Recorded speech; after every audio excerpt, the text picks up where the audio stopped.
I know what it feels like if you want to practice language but you don't have partner to practice with. I've been there too because I'm introverted person, so connecting to people has never been easy for me in the first place. Friends I have don't speak English, and not everyone has time or willingness to sit down and help you. The access is limited, and that's the exact thing I felt when I was learning Japanese. If you want to get better at English but you have nobody to talk with, try the easiest thing first. Set up your environment first.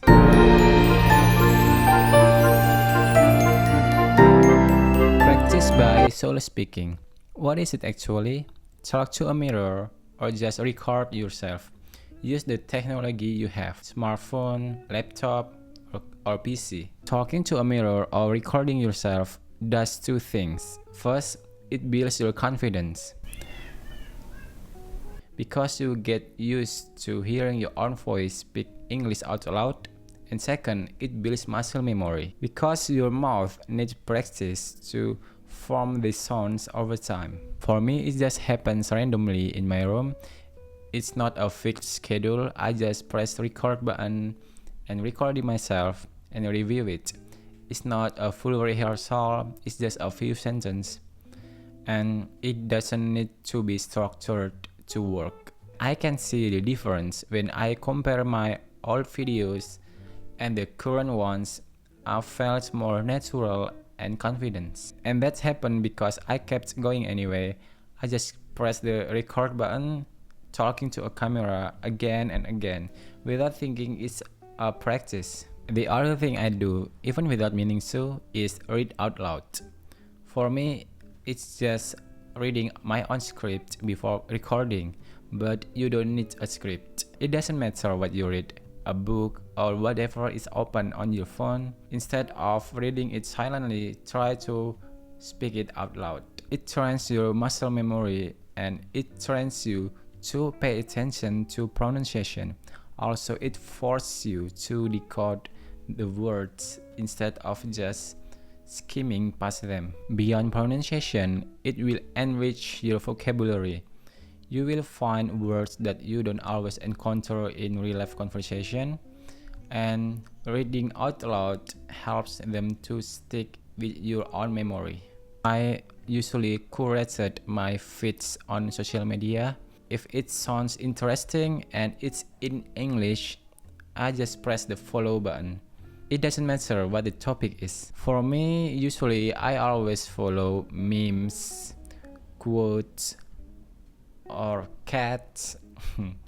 And I guess that's personal taste. However, the principle also work for you. Memes especially are underrated for this because it requires you to understand the context, the culture, the timing, and the meaning behind it. And some people say if you understand jokes in English, it means your English is already good.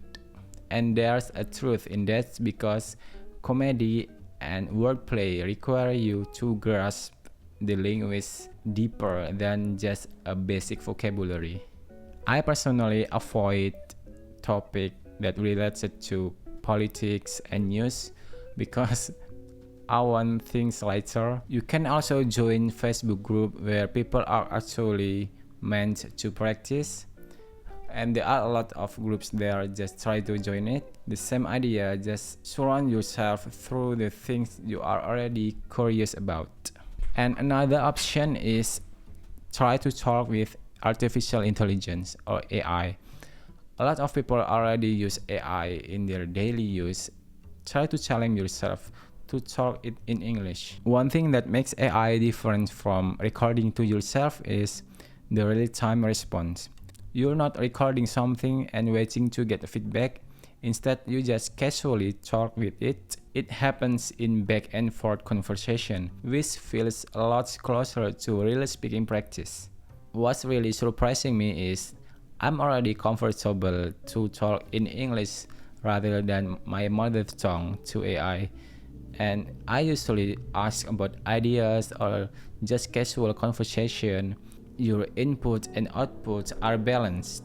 You know, input and output. try to find my old videos. And moreover, I talk to AI in English faster and clearer than I do with my own mother tongue.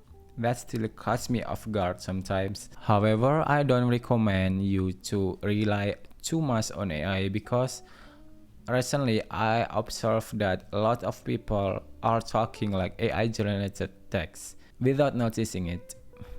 And I made a video about that pattern. If you want to check it out, try to click the link or card. I put it on the screen. For what it's worth, from my own experience, my favorite AI is Cloudy than the others because it has better response, it has better understanding in the context. Also, in terms of speaking or responding in text form, Cloud is still number one. It feels more natural than the rest. If you get the chance, meeting with native speaker is actually valuable too. It not only teaches you about pronunciation and accent, it has more than that. Talking to native speaker really teaches you something that you cannot get from just apps and books.